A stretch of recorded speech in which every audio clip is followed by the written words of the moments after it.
Hoy leeremos la obra de Víctor Hugo intitulada Los Miserables. La primera parte se llama Fantina. Libro primero, Un Justo. Primera sección. Monseñor Myriel.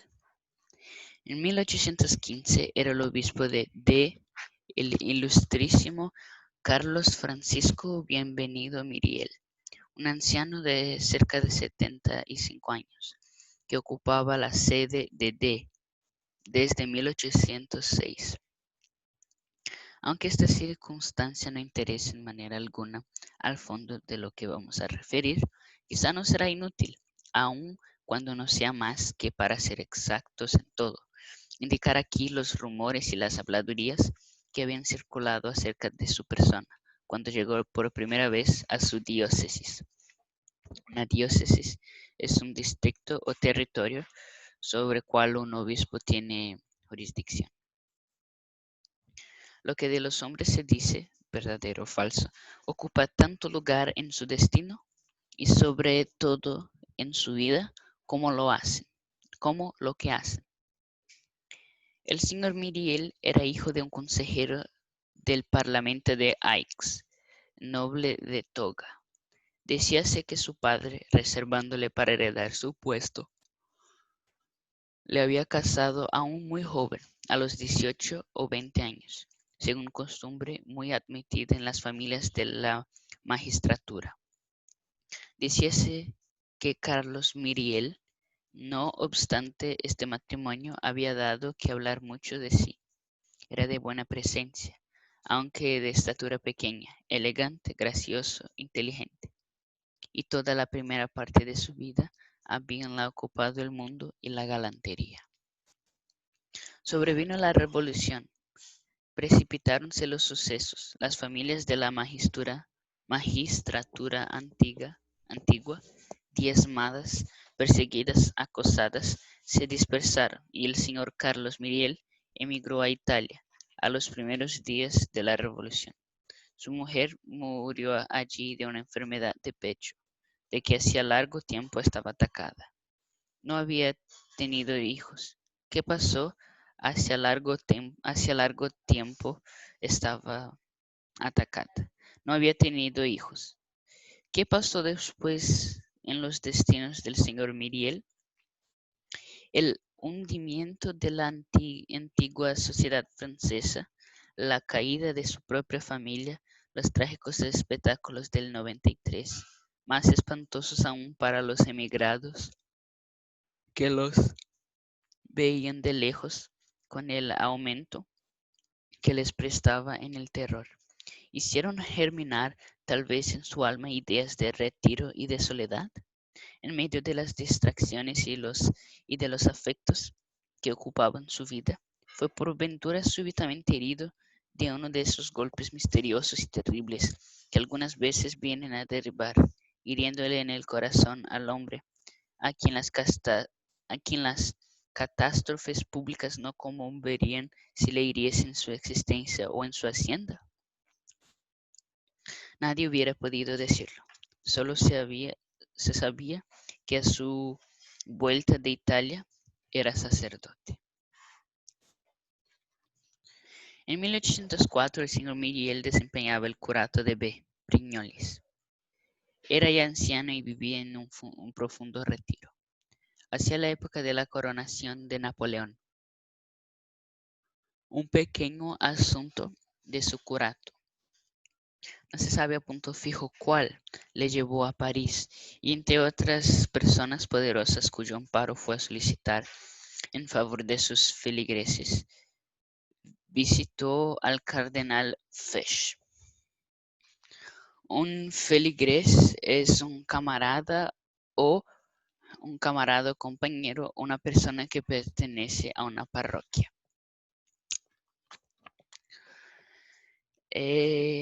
Un día en que el emperador fue a visitar a su tío, el digno cura que esperaba en la antesala se halló al paso de su majestad imperial, Napoleón, notando la curiosidad con que aquel anciano le miraba. Se volvió y dijo bruscamente: ¿Quién es ese buen hombre que me mira? Señor, dijo el señor Myriel, vos miráis a un hombre bueno y yo miro a un grande hombre. Cuando uno de nosotros puede aprovecharse de lo que mira. En la misma noche el emperador pidió al cardenal el nombre de aquel cura, y algún tiempo después el señor Myriel quedó sorprendido al saber que se había sido nombrado del obispo de D. Es un D mayúsculo. ¿Qué había de haber en el resto de las habladurías que se referían a la primera parte de la vida del señor Myriel?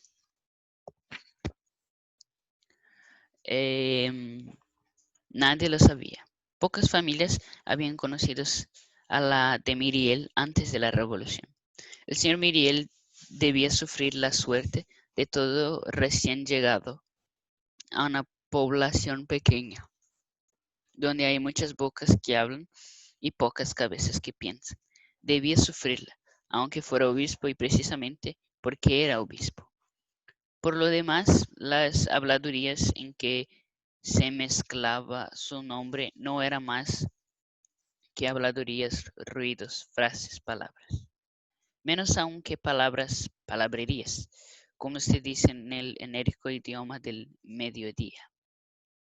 Sea como quiera, a los 9 años de episcopado y de residencia en D, todas las murmuraciones, asuntos de conversación que ocupan en los primeros momentos a la pequeña población y la persona y a las personas pequeñas había caído en profundo olvido.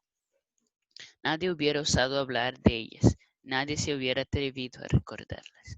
El señor Myriel había llegado a D acompañado de una solterona, la señorita Baptistina, que era su hermana y contaba 10 años menos que él. Por toda servidumbre tenía una criada, de la misma edad que la señorita Baptistina, llamada la señora Magloire, la cual, después de haber sido el ama del señor cura, tomaba al presente el doble título de doncella de la señorita y ama de las llaves de su ilustrísimo. La señorita Baptistina era de corta estatura, de rostro pálido, de fisonomía bondadosa. Realizaba el ideal de lo que expresa la palabra respetable, pues parece necesario que una mujer haya sido madre para ser venerable. Nunca había sido bonita. Su vida, que fue una serie no interrumpida de buenas obras, había acabado por extender sobre su persona como una especie de blancura y de claridad.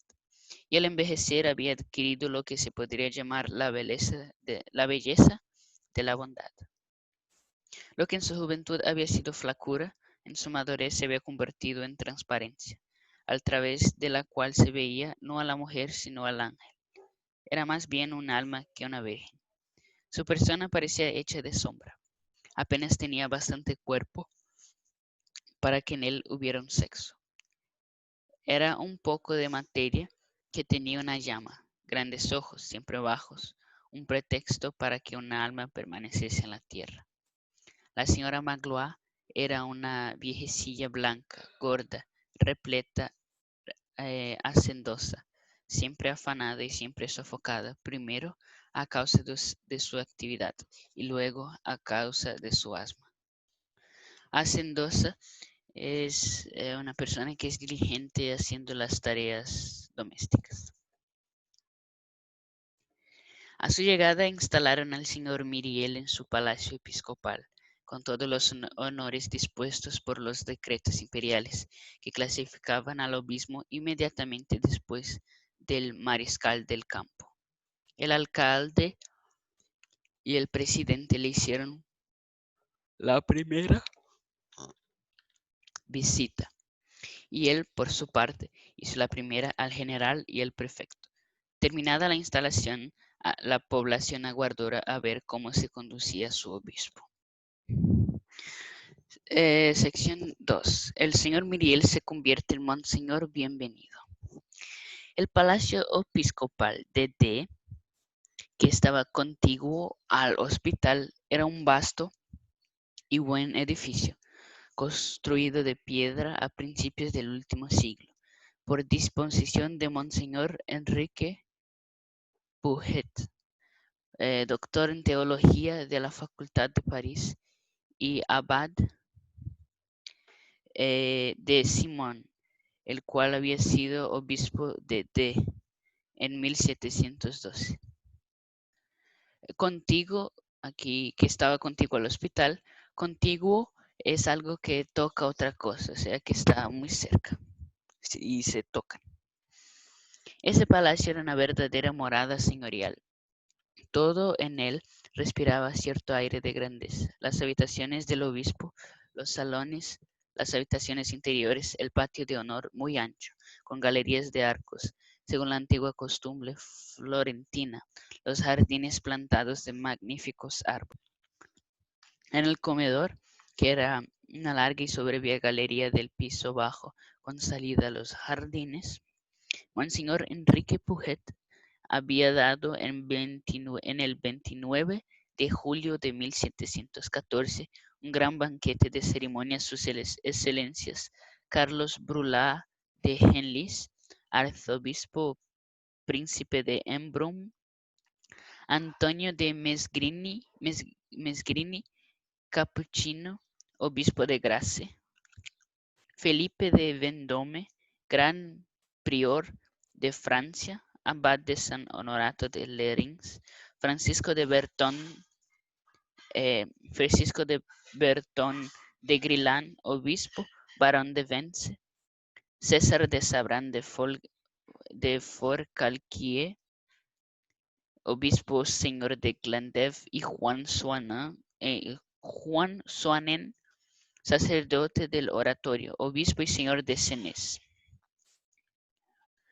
Entonces, capuchino, aquí dice Antonio de Mesgrini Capuchino.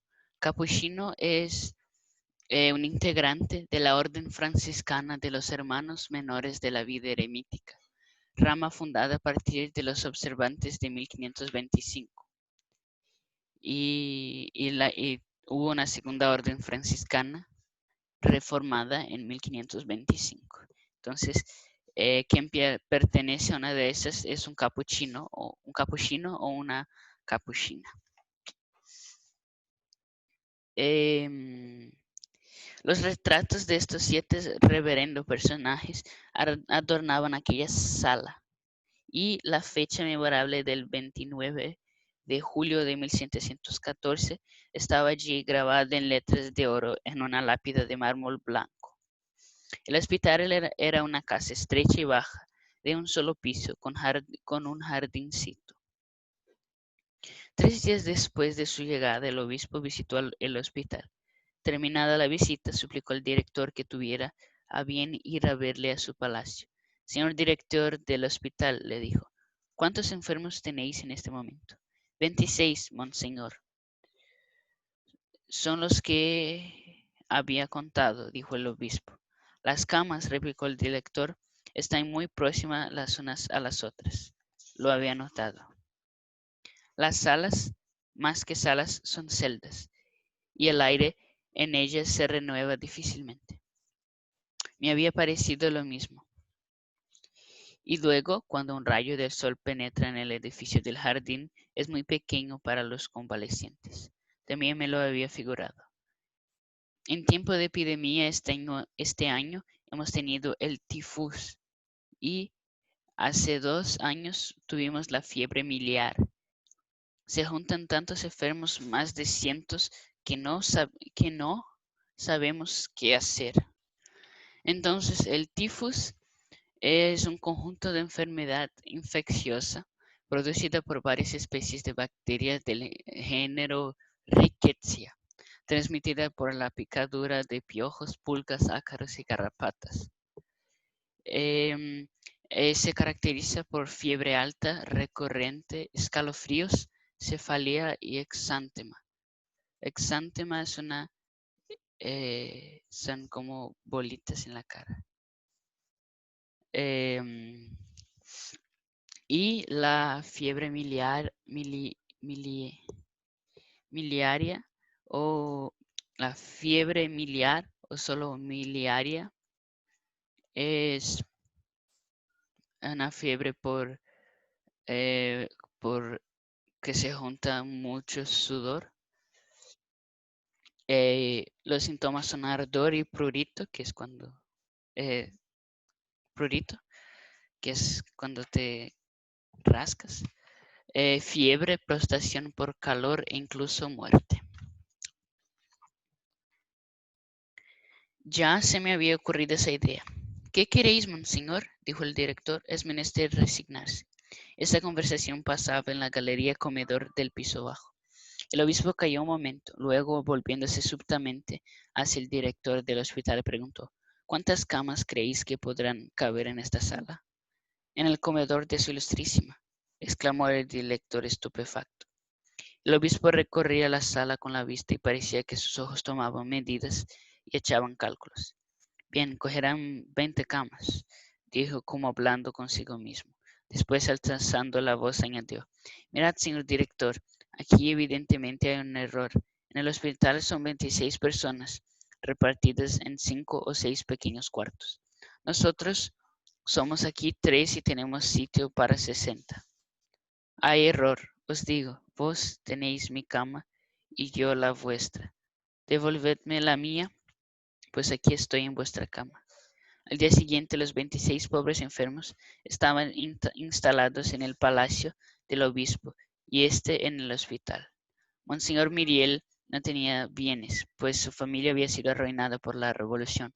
Su hermana cobraba una renta vitalicia de 500 francos, que en el curato bastaba su gasto personal, y Monseñor Myriel recibía del Estado, como obispo, por una asignación de 15.000 francos. El día mismo en que se alojó en el hospital, el prelado determinó de una vez para siempre que el empleo de esta suma, del modo que consta en la nota que transcribimos aquí, escrita de su puño. Nota para arreglar los gastos de mi casa. Para el seminario, 1.500. Congregación de la Misión, 100. Para los lazaristas de Montdidier, 100. Seminario de las Misiones Extranjeras de París, 200. Congregación del Espíritu Santo, 150. Establecimiento Religioso de la Tierra Santa, 100.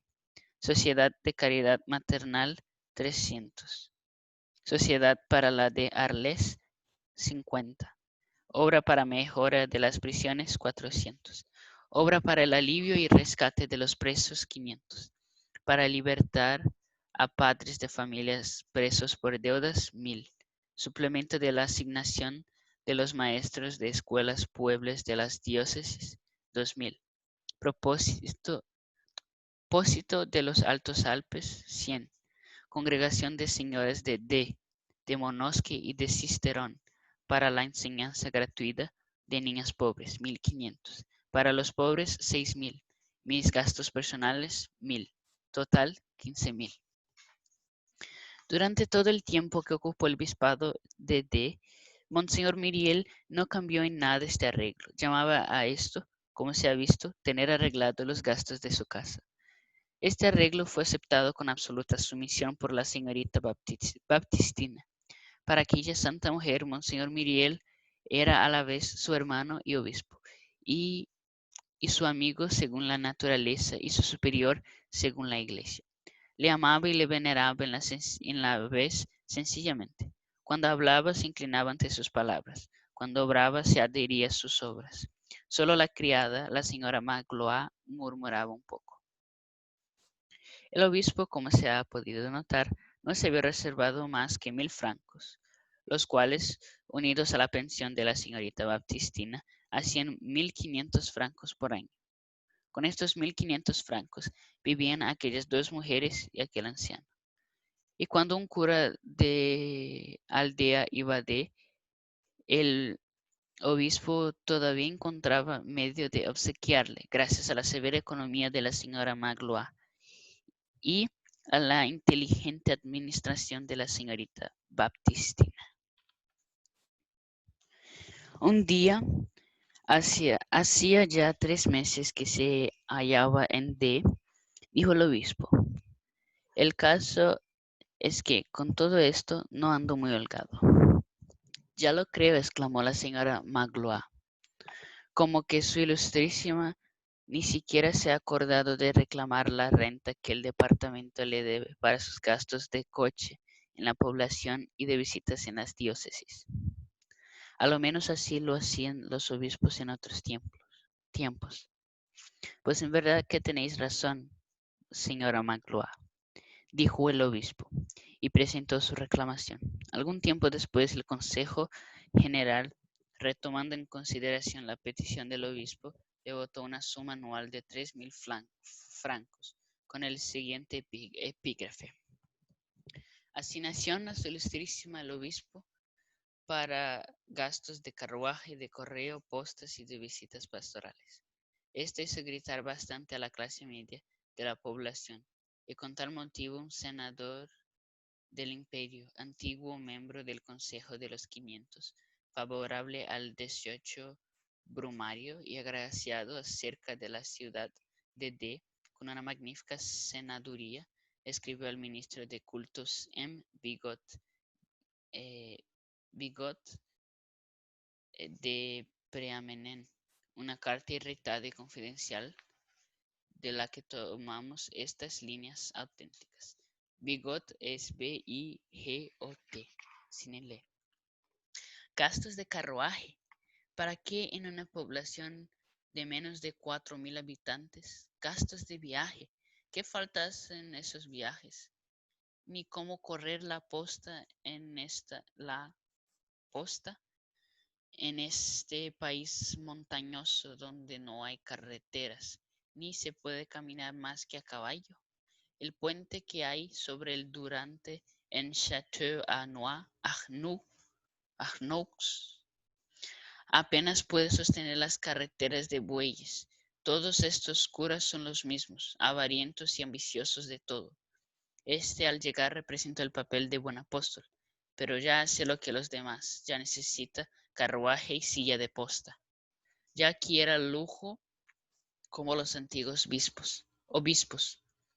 Oh, qué tropa esta la de los clérigos. Señor conde, las cosas no marcharán bien del todo hasta tanto que el emperador nos haya libertado de las sotanas.